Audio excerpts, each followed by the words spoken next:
आज मी बाजारात भाजीला घ्यायला गेल्यावर बऱ्याच दिवसांनंतर मला ही अशी भाजी भेटली आणि तीही कधी न भेटणारी आणि काही सीझनमध्येच ही भाजी आपल्याला उपलब्ध असते आणि त्याच्यात भरपूर अशी औषधी गुणधर्म आहेत या भाजीमध्ये. तर आज ही भाजी मला भेटली आणि मी ठरवलं का म्हटलं ही घ्यायची आणि आज मुलांना खाऊ घालायची, कारण आरोग्यासाठी फार फायदेशीर अशी आपली ही भाजी आहे. तर आज मी बाजारात गेल्यानंतर मला आहे ना भाजीवाल्याकडे सुरण दिसलं. मग तिला विचारलं मी काय भाव आहे, तर बरंच महाग होतं ते.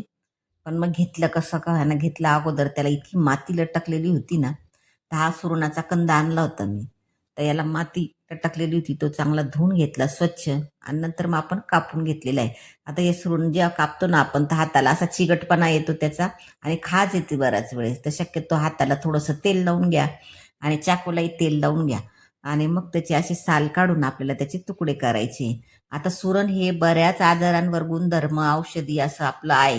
तसं बऱ्याच जणांना माहीत नाही का हे मूळव्याधावर, परत शुगर, डायबिटीज ज्यांना असते, ब्लड प्रेशर ज्यांना असतो किंवा अपचनचा त्रास असतो, पोटात गॅस होतात, तर यांच्यासाठी ही भाजी सगळ्यात फायदेशीर आहे. तर मूळव्याधावर तर सगळ्यात फायदेशीर आहे, कारण याच्यात त्यांना फायबरचं प्रमाण भरपूर असल्यामुळे ही आपल्याला कंट्रोलमध्ये ठेवतं आणि मूळव्याधाचा त्रास ना मुळापासून नष्ट करतं. तुम्ही जर आठवड्यातून 2दा जर ही भाजी खाल्ली ना, तर तुम्हाला भविष्यात कधी मूळव्याधाचा त्रास होणार नाही.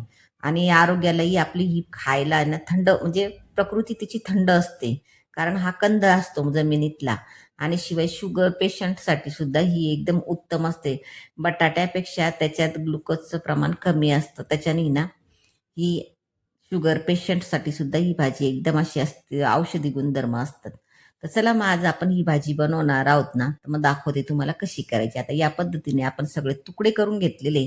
आता बरं साऊथकडे ना काय होतं, दक्षिण भागात का तिकडे चिंचेचा कोळ किंवा आंबट असं हे करण्यासाठी, कारण या भाजीला ना आळूच्या पानांसारखी किंवा आळूच्या कंदांसारखीच त्याला खाज येते.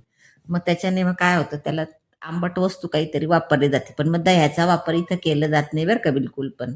तर मी आता पुढे तुम्हाला रेसिपी दाखवेल तर मी काय वापरणार आहे. तर अगोदर आपण हे सगळे तुकडे जे पीसेस केलेले आहे, असे बटाट्यासारख्या फोडी करून घेतलेले आहे, ते आपल्याला तळून घ्यायचे आहे.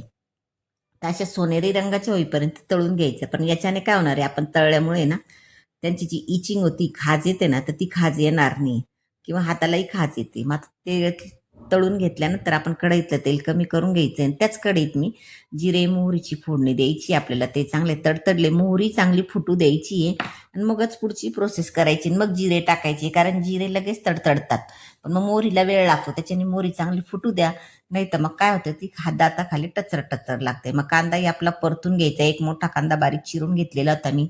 त्याच्यात आलं लसूण पेस्ट टाकायची, 4-5 कढीपत्त्याचे पानं टाकायची आणि 1 मिनिट आपल्याला चांगलं मस्त परतून घ्यायचंय बघा.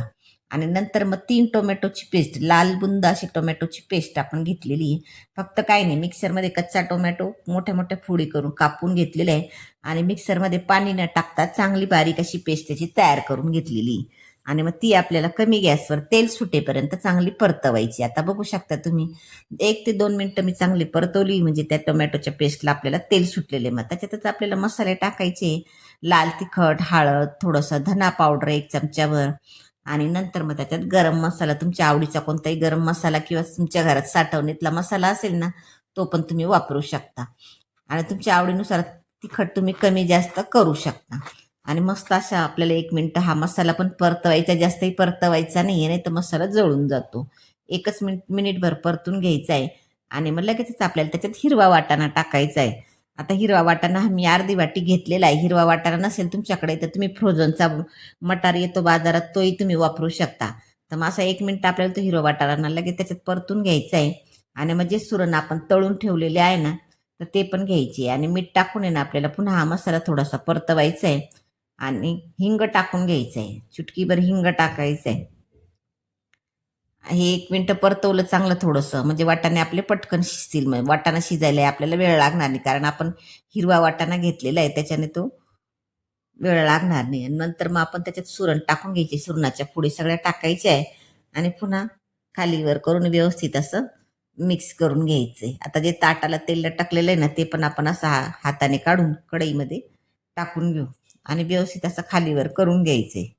आता या पद्धतीने मी व्हिडिओ दाखवले ना, त्या पद्धतीने आपण ही सुकी भाजी बनवणार आहोत सुरणाची.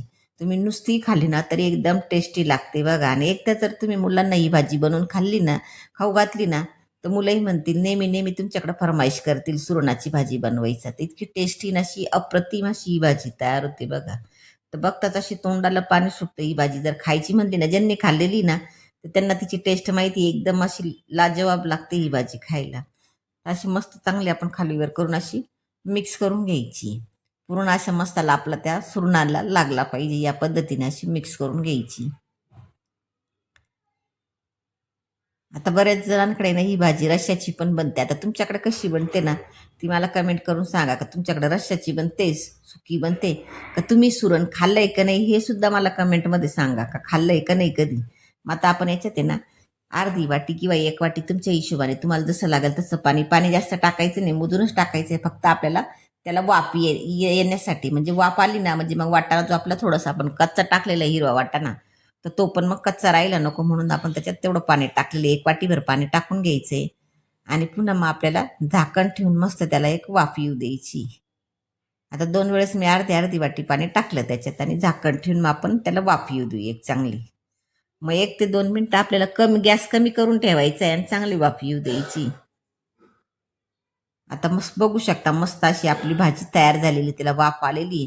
सुरण आपण अगोदरच तळून घेतलेलं होतं, त्याच्यामुळे त्याचा शिजायचा काही प्रश्न येत नाही. वरून त्याला कसुरी मेथी टाकायची, कोथिंबीर टाकून घ्यायची मस्त, आणि मग रेडी झाली आपली ही सुरणाची भाजी.